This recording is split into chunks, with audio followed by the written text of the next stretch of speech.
Crimson Trace announces Laser Guard Pro for today's most popular concealed carry firearms, combining a red or green laser sight with 150 lumen light, taking personal defense to the next level. Available now at your local dealer.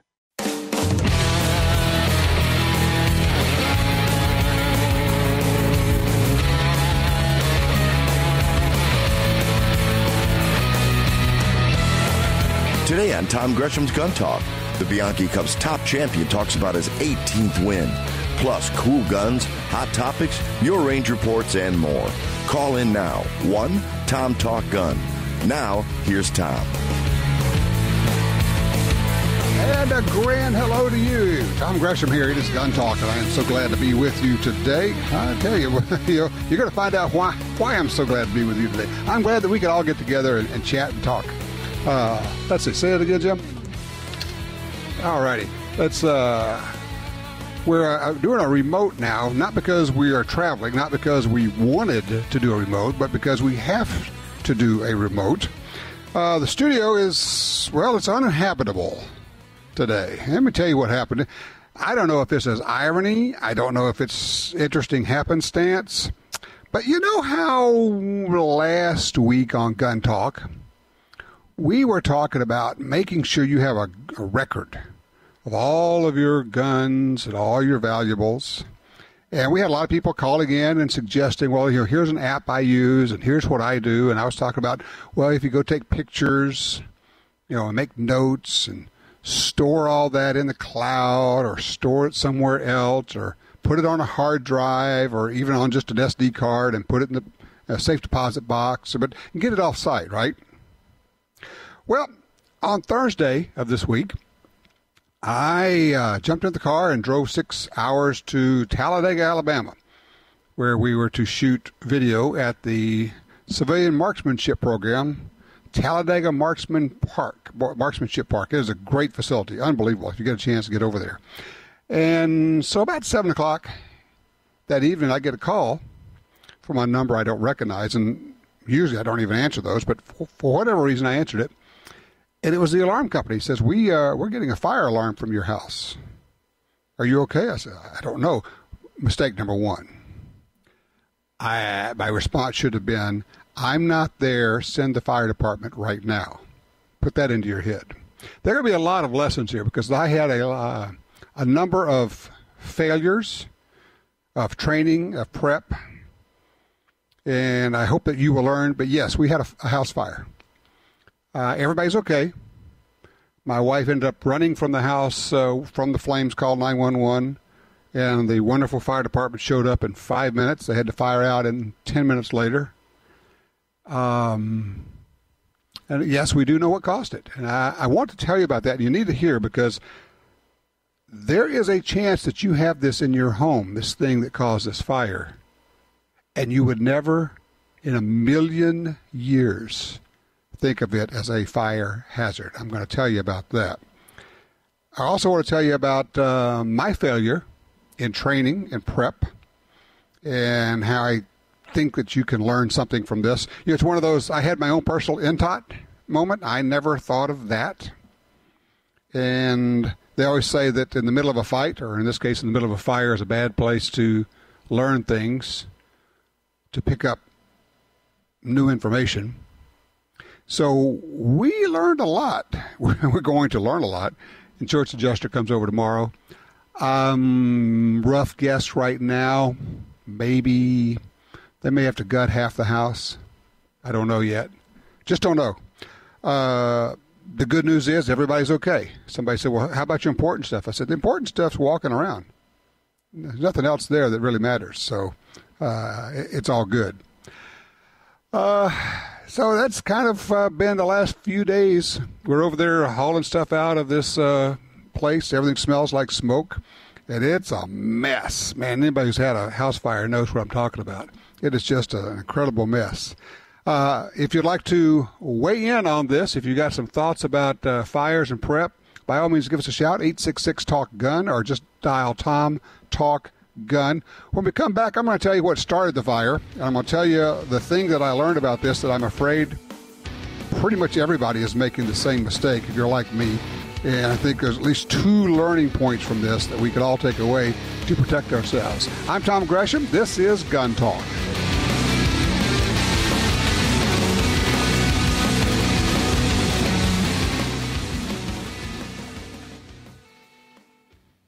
The battlefield, where tyranny is laid to rest, where freedom comes of age, and where legends are conceived. Introducing the FN 509 handgun, a direct result of over 1 million rounds of testing, descended from over 125 years of the world's most battle-proven firearms on battlefields both foreign and domestic. The FN 509, a legend in the making.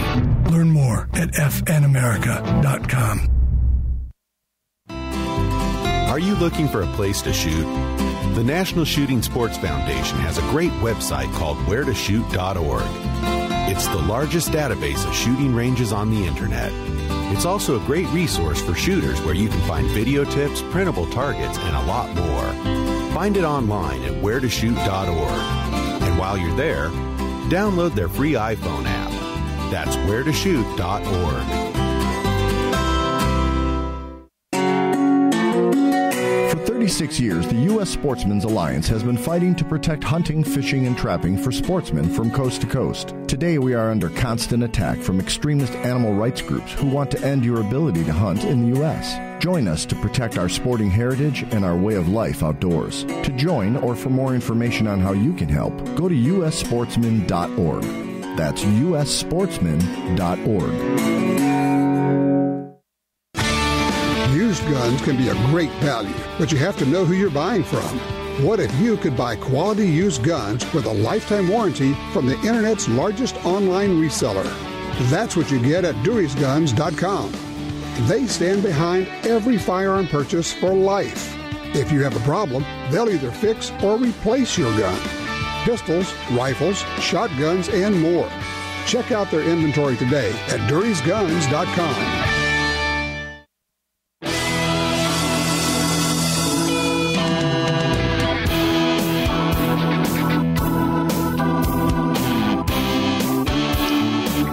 Back with the 866 Talk Gun. I'm Tom Gresham. It is Gun Talk. Why are we talking about fires when it's Gun Talk? Well, we talk about a lot of different things. We talk about personal protection.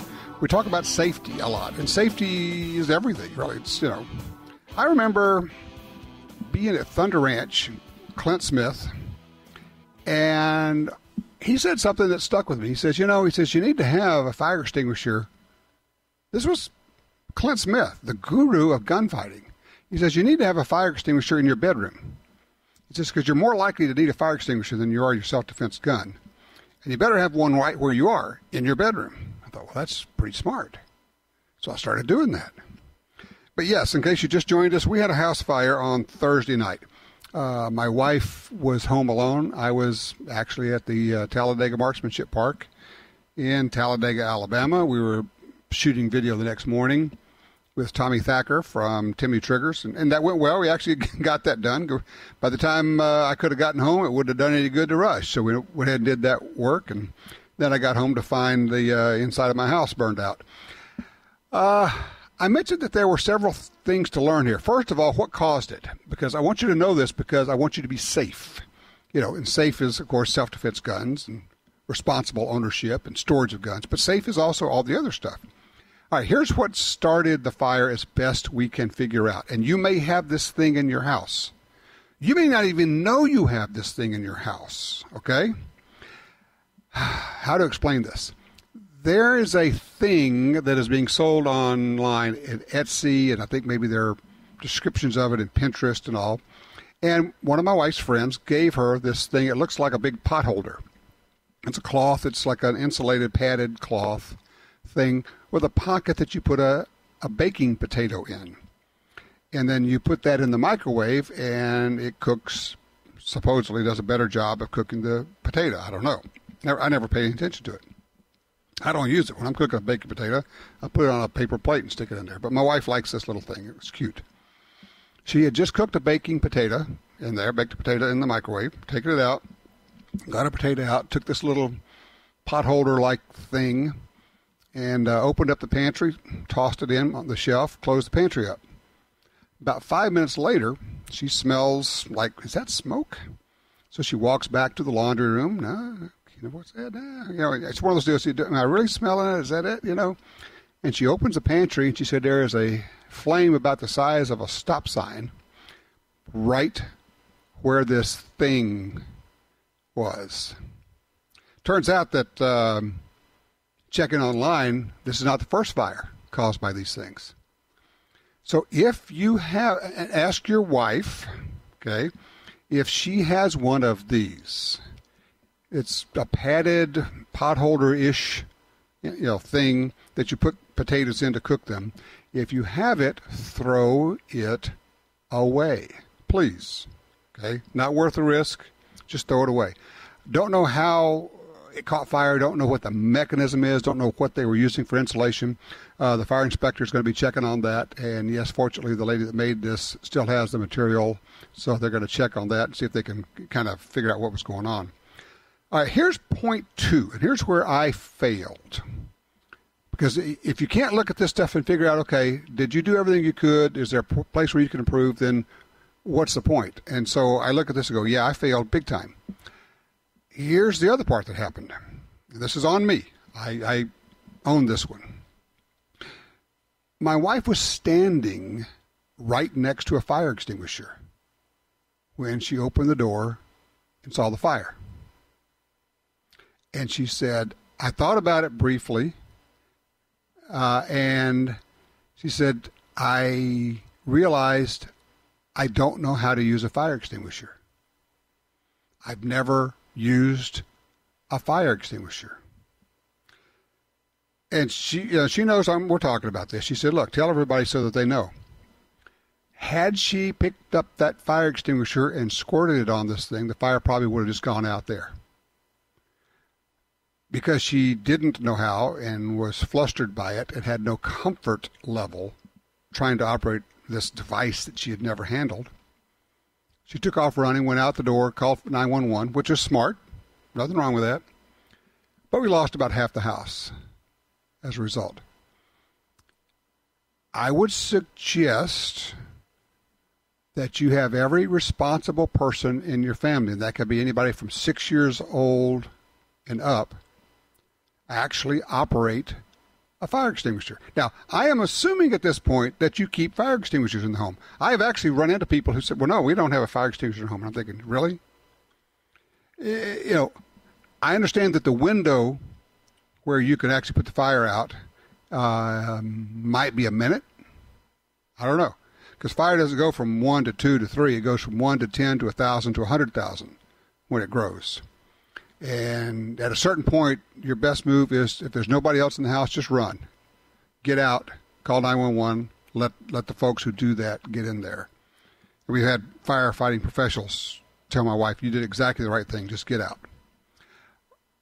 All that to say, if you have fire extinguishers, of course, they will time out. Take the old fire extinguisher. Think of it kind of like your smoke alarm batteries, maybe once a year. Take a fire extinguisher out in the backyard and have each person operate it, because that puts into their hands the device. They have a comfort level. I can grab a fire extinguisher. You may even want to start a little fire in your barbecue pit, or if you have a place where you can start a little fire in the backyard, start it and have them put out a fire. Just that was a failure on my part. I never imagined, again, I never thought of that. NTOT. I never thought about somebody not knowing how to operate a fire extinguisher. Well, in the day or two after that, my wife asked several of her friends, and all of them said, no, I've never run a fire extinguisher. I would not know how. Again, NTOT. So here we are. We've got a house that, I don't know what's going to happen. We're get our insurance adjuster over tomorrow. We'll be ripping out walls and ceilings probably throughout a lot of the house. A lot of smoke damage, a lot of water damage. Now, I know what you're asking. I know. Okay, Tom, everybody's okay? All right, everybody's good? All right, tell me about the guns. The guns are fine. Okay. It did not get to the part of the house where the guns were. Did not get to where the safes are, so it's just there. But yes, Michelle says, it is hard to get rid of the smell. It's going to be really, really hard to get rid of the smell. But I am wearing a headset right now. This foamy microphone cover on this thing smells like house fire. It's in everything. When you go over there and you're working, when you come back, you have to immediately take off your clothes and throw them in the washing machine with all the Febreze you can stick in there to try to de-smoke everything. It's a process, and we'll get there. But, everybody's okay. Like I say, the important stuff is still walking around. Everything else is just stuff. So the guns are okay. The cameras are okay, we think. The good news is we saved the beer. It was in the fridge, so it made it through okay. So, oh, well. So if you have any stories about fire protection, love to hear that. 866-TALK-GUN. Line 3, John's joining us out of Alaska. He's got a range report for us. Hey, John, welcome to Gun Talk. Hey, all right. What I've got here is a CZ75 SP01 Tactical, and the way I got that is interesting. I walk into the gun store just snooping, and the guy behind the counter knows me. He said, hey, here, come feel this. And, man, I put that thing in my hand, and it felt like my old catcher's mitt. Ooh, yeah. That is the danger, John, of hanging around a gun store. You're just liable to buy a gun. Yeah, and I walked out of there with it, and there's nothing wrong with it out of the box. That thing is smooth. It feels broke in, and it just feels good. And so I went back and I bought a CZ97B as well, and it's kind of the same way. So, well, you know what the 3 most expensive words you can say are, don't you? Might as well. Oh. Yeah. The only, and it, both of them. I mean, the fit and finish on them is great, and for the price point, you can't really beat it. But the only problem I have with them is that they burn through too much ammo. Oh, I see. They have low mileage, right? They have low ammo mileage. Yeah, they burn through it too quick. So they're burning through a lot of ammo per mile, if you will. So, I know what you mean. You get a really nice gun. You go, man, I'm just burning up ammo like crazy. But you also are building that smile, and you can't wipe the smile. I mean, I can hear the smile on your face right now. Yeah, it's there. Yeah, I know. You're having a good time. It is such a delight to find a gun that fits your hand, that you shoot well, and you go, yeah, this is just pure fun. You kind of rediscover the fun of shooting sometimes. Yes, you do. And about these CZs, I never really knew much about them until a couple of years ago when I bought a 375 H&H, a CZ 550, and that thing is comfortable. And my daughter even shoots it. CZ is one of the great firearms companies of the world. They have been making guns for, I don't know, a century probably, something like that. I mean, it's a long time. It's many, many decades. I mean, they have figured it out. So, I mean, I go all the way back to reading Jeff Cooper, I don't know, 40 years ago, maybe more than that. And he was talking about how he liked CZs. So, they've been around a long time, and they make good stuff. So, Here's the question. What's the next thing you buy? Oh, God, common sense maybe? No, that's not going to happen. Yeah, just forget that. Oh, I got a recommendation for you. Oh, I figured it out. First, more ammo. And then I'll hear a recommendation. I'm going to get a progressive reloader. I'm going to have to. Yeah, that's what I was going to say. You got to have more ammo. That's the next thing you got to get. A progressive loader. Now, that's brilliant because you know what that does? It allows you to not save any money but shoot twice as much. Right. So there you go. All right. Thanks, Tom. All right. Thanks, John. Great range report. Yeah, when you pick up a gun, you go, man, I love the feel of that. And then you take it out and shoot it, and you go, yeah, it's just as good. Well, here's the thing. Generally speaking, well, I have to back that up. With a qualifier, assuming you are a shooter and you have shot some and you know what you're doing, when you pick up a gun and it feels good in your hand, it will shoot well. Now, if you don't have any frame of reference, if you don't know anything about guns, I'm particularly talking about the first-time person who goes into the gun store, and often it's a lady, who picks up the little .38 revolver and goes, oh, I like that. It's small. No, wrong. She doesn't know any difference. But if you are a shooter and you go in, you pick up a gun, and you go, yeah, that feels really good, you're probably going to like the way it feels and the way it shoots. It's probably going to do what it's supposed to do for you. We are so blessed right now to have so many different good gun makers out there. It's just amazing. And crazy good. I mean, I just saw got an email this morning, I think, and they're talking about the Smith & Wesson Shield now down with a discount from Brownells, getting it from Brownells. I think it was $219. It was crazy. Just nuts what's going on right now. And same with, there's a lot of ammo really being priced low. And it's just, it's a good time. It really is. One of the things I also want to talk about, I must have struck a nerve last week when I talked about crazy. You know, when crazy comes to visit, there's a lot of crazy out there. My Lord, we had a 16-year-old girl kill with a knife and a machete an Uber driver this past week. 16-year-old girl. Crazy is everywhere. It comes to visit you. I got this email from a guy. Let me pull this thing out because this is worth having. Listen to this. It says, I'm an executive at a Fortune 50 firm. Work with some brilliant and talented folks, all of whom have extensive background checks. Or so I thought. Inherited a guy from another team, and he always seemed a bit off. But nothing too bad. One day I gently coached him on improvement in what I and witnesses thought was a very positive manner. That brought out the crazy. A long litany of insanity followed as HR tried to figure out how to get rid of the guy. Don't get me started on corporate HR. He threatened to choke me out. He started driving by my house. He asked folks where my wife worked. Suddenly he stopped harassing me. He threatened other people.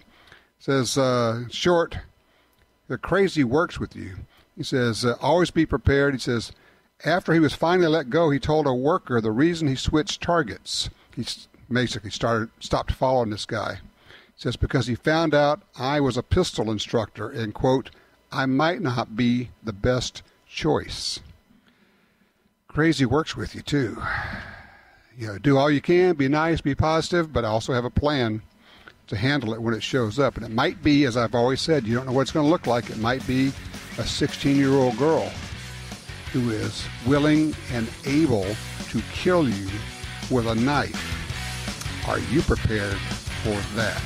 866-TALK-GUN. We are open lines right now. You got a range report? If you ever had a house fire, tell me about that one. I'm Tom Gresham, and this is Gun Talk. It's hot around here.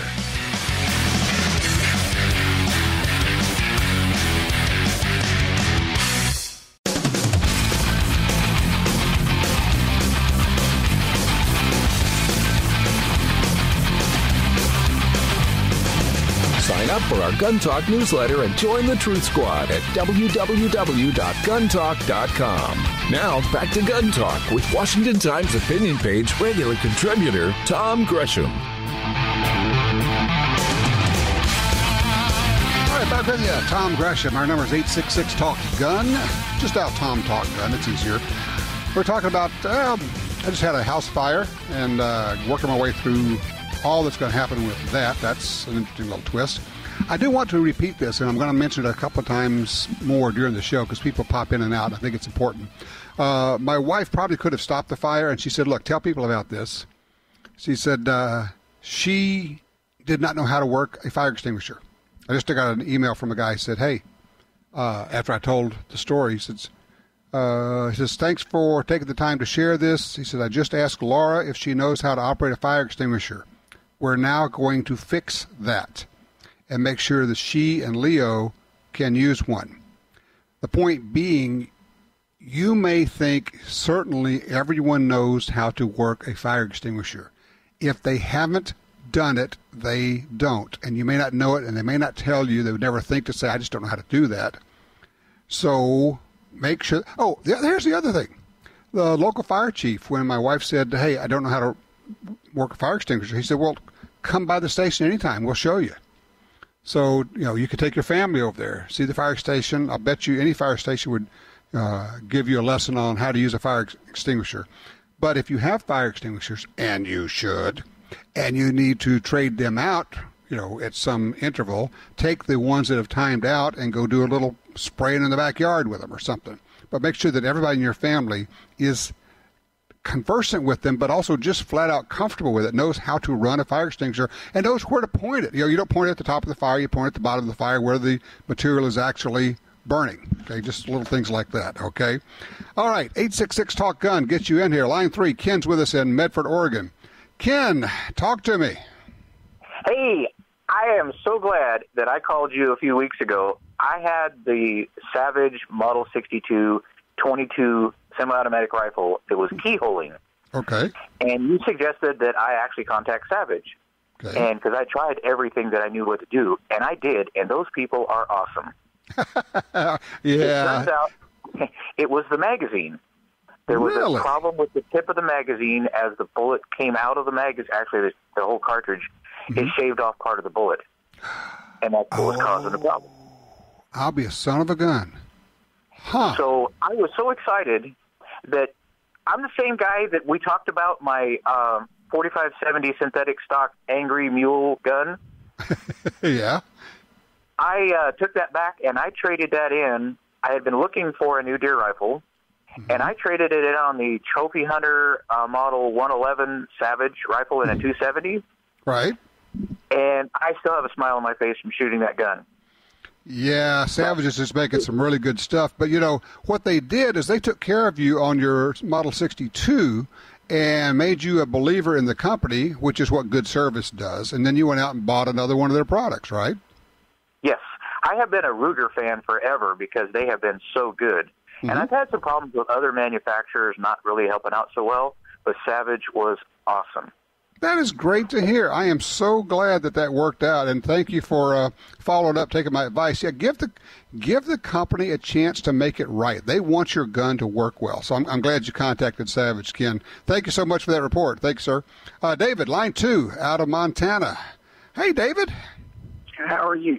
I recently bought a used Henry 4570 lever action. Brought it home, tried cycling some rounds through it just to make sure that everything functioned normally. And the first two that I tried, I had to work the lever 2 and 3 times before it would actually push a round up and lift it up into the chamber. Then on about the 5th round, the round stuck under the lifter, and we had to take the gun apart. I went online and I found that there were other people that had problems like that using factory ammo. Rarely, but there are people who've reported that online. Okay. Well, I got to thinking that something was wrong, that it was not pushing the round out of the magazine and into the action. Okay. So I sprayed powdered graphite into the magazine tube. I took then I took out the magazine spring tube, took a piece of dowel, wooden dowel, shoved the plunger down as far as I could and sprayed more graphite into that. And guess what? It functions slick as it can be. It's perfect. Well, I'll be darned. That is really amazing. And graphite is a wonderful lubricant. Sure. A friend of mine who was gunsmith in the Army dealing with Arctic teams would always take every gun apart that went north and remove all oil and lubricate them with graphite. Right. So that's why oil will congeal. It will get thicker as it gets colder and slow down the work. It'll actually slow down grease inside of a bolt action gun, slow down the firing pin enough to where you'll get misfires. So, yeah, a lot of people will do that. They'll strip the oil of the grease off and go with graphite. Well, living as far north as I do, all of my guns get lubricated with graphite. But just as you said. I'll be darned. Well, I'm delighted that you figured that out, and also that you gave us the range report and passed it along to anybody who might be having a similar problem. Don't forget the powdered graphite as a good lube, and also you can use it around your ammo, like in a magazine tube, and not have to worry about oil can actually deactivate primers in ammo, so that's just another factor. And it's a low percentage, but it can certainly happen. Thank you again, David. Thank you. I appreciate that call. Tell you what, let's take a quick break here. Then we've got Ken on hold, and we do have room for you if you'd like to join us, 866-TALK-GUN. Be right back with more Gun Talk.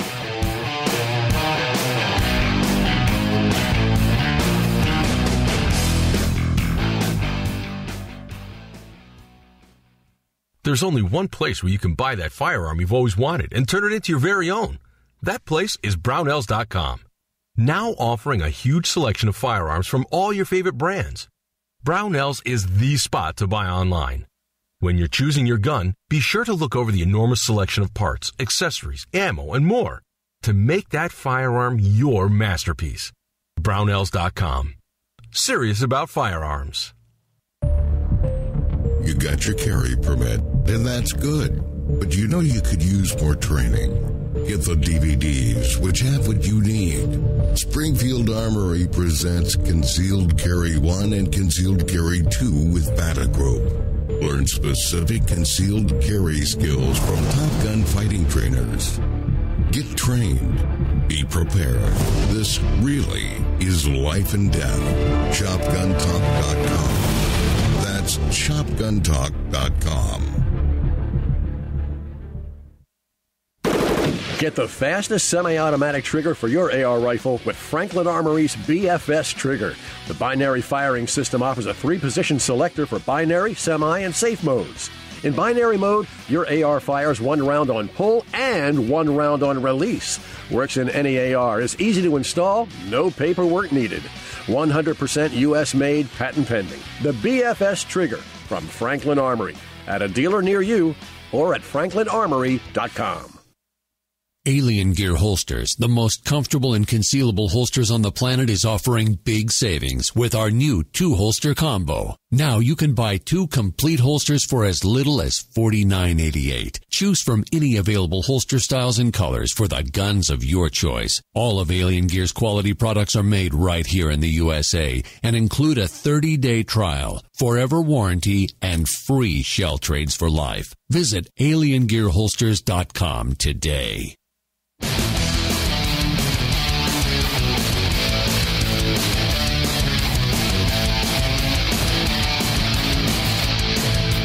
Back with the 866-TALK-GUN. There's, the gun makers just keep releasing new stuff. There'll be a new announcement probably within 2 weeks that we've been playing with, and we'll be able to tell you a little bit more about it. But I'm telling you, there's just cool stuff in the works everywhere. And yes, this is, in fact, the year of the revolver. Speaking of which, line 1, Ken's with us, Jackson, Mississippi. Hey, Ken, you talk about revolvers and semis. What are you talking about here? I got a little bit of a problem. For the past few years, I've been shooting semi-autos, and I had graduated up from a .22 caliber revolver that belonged to my grandfather, a Smith & Wesson K22 Masterpiece. So I'd been shooting that for a number of years, and lately I've been shooting 40 cals and semi-auto and 380s and semi-auto.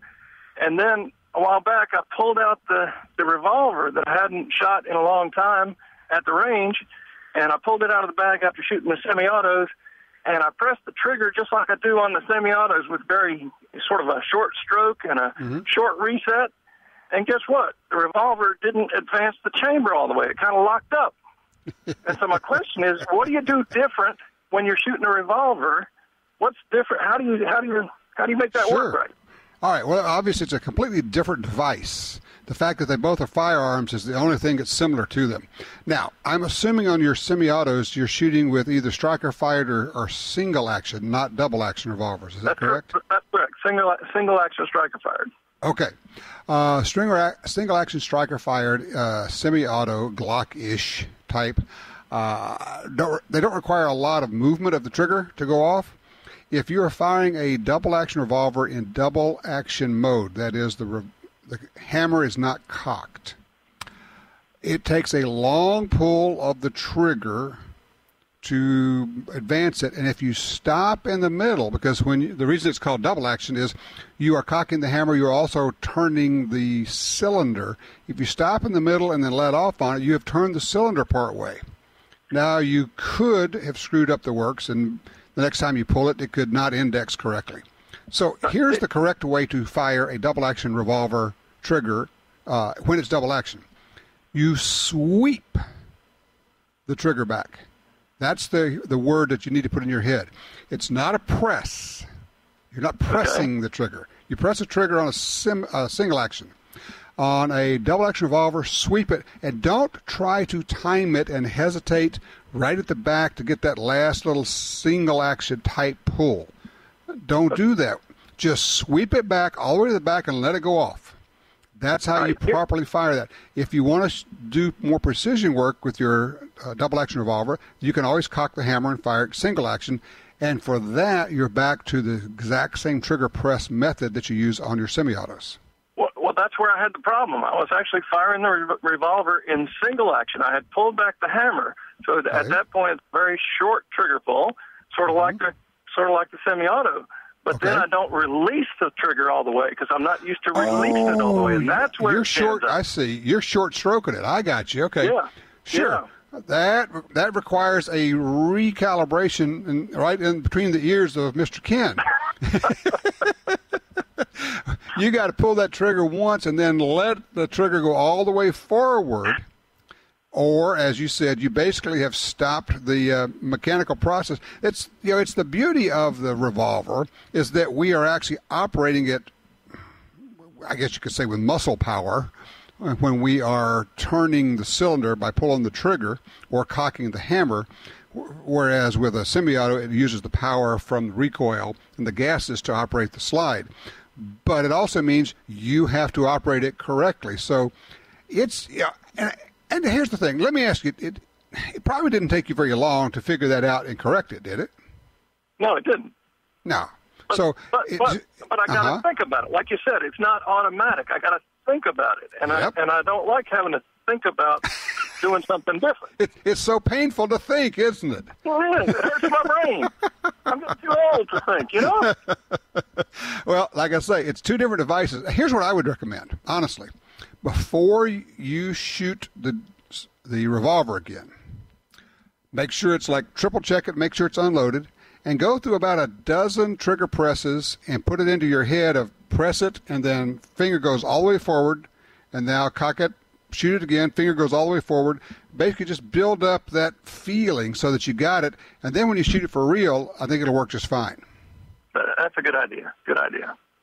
I'm glad you asked the question because and I'm glad you clarified because, if you're shooting a single action, that's one thing, but it also allowed me to talk a little bit about the proper way to shoot a double action revolver in double action mode, which is a sweep instead of a press.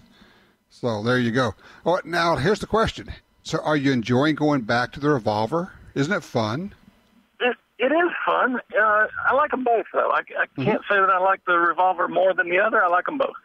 Well, no, I'm with you. I like both of them. I'm not going to get rid of one or the other, but it's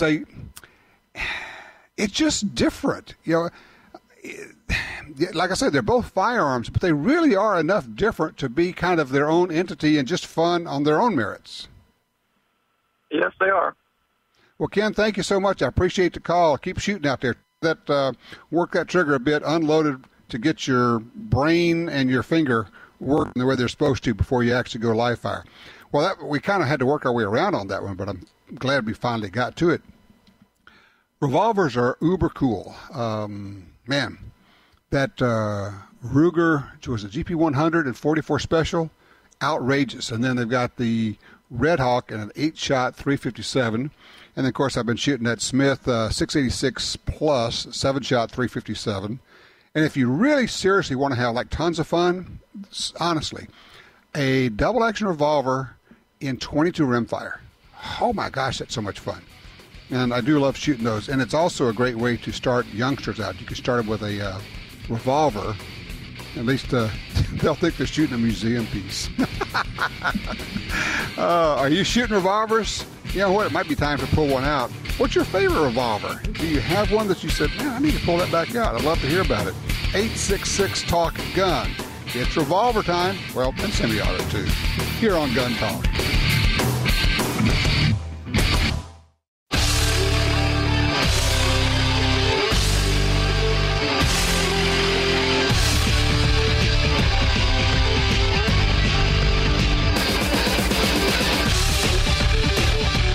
All right, let's go straight to the phones. Line 3, Jeff is with us out of Peoria, Illinois. Jeff, you didn't, did you? I did. I got the 686 Plus in 3-inch, and you were the one who inspired me to get it. Isn't that just the sweetest little revolver? It's amazing. It's just my second revolver, and I'm just stunned with the quality and the workmanship. It's just beautiful to look at. I haven't shot it yet. I just picked it up yesterday, but it is just amazing. Yeah, well, you're in for a real treat because, I mean, with light loads, it's a heavy enough gun with with 38 special loads. It's just a pussycat. Now, when you put full house 357s in it, you know it because that's when you go, okay, yeah, the 357, that is a true Magnum. It's a real son of a gun. So what are you planning on doing? Are you going to carry it? You're going to just take it to the range? What's the plan here? Well, I think most of the year it'll be a range gun, and in the winter months I'll plan on carrying it.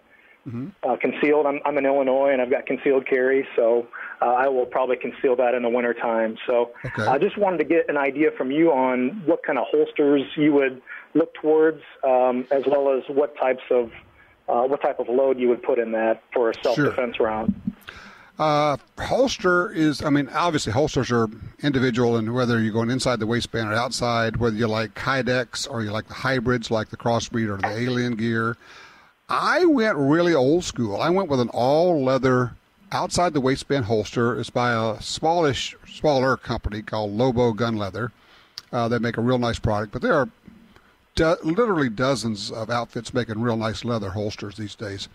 I find that I can wear it outside the waistband, concealed, if I wear an untucked shirt. It works just fine for me. You have to figure that one out. There is one drawback. This is going to sound weird. I like a leather belt, and I had a leather holster on, concealed. And if it's a real quiet environment, when I'm standing there, if I move one way or the other, you can hear the leather on leather squeaking. You sound like a saddle horse or something moving around. Sure. It's real weird. And it may be that I'm the only one that hears it, but I'm not sure about that. But as far as ammo, I would use 38 Special for all my practice, and then almost any good 357 load for self-defense. And here's the other thing. If you want to go with 38 plus P for your defensive carry load, after you shoot it with all of that, try all of it, you may decide, that recovery time is too long with 357 Magnum, that it recoil is too heavy, and you may opt for 38 Special plus P. Nothing wrong with that at all. Those are good defensive loads. As far as brand, just pick a good brand that has good bullets. I would offer this one thought. I don't know if you're ever going to get yourself into a place where you might be concerned about bears or something bigger. I would definitely carry ammo that is using hard cast lead bullets. That would be because you're going to get more penetration with the hard. And it's specifically hard cast lead bullets like the doubletapammo.com has. They'll practically shoot. In fact, they probably would shoot through a moose. So, but try the different kinds of ammo. Try the 38 Special, the light loads. Try the 38 Special plus Ps and the 357 Magnum. You'll come away with an idea of which one you want to shoot. And congratulations, you're going to love that revolver. I do love that 686 plus. That is the 3/8 barrel. Man, that's such a great package, and it's just a good-looking revolver. All right, when we come back, we're going to have probably the best shooter in the world with us here. I think you can make that statement. Certainly, at least in his discipline, you don't win all those national matches without just being unbelievable over the course of 20 or 30 years. So if you want to learn how to be a better shooter, or if you just want to hear from the guy who is probably the best guy walking the planet, we're going to have him right here for you. 866-TALK-GUN. I'm Tom Gresham. Call your friends. Tell them to turn on the radio.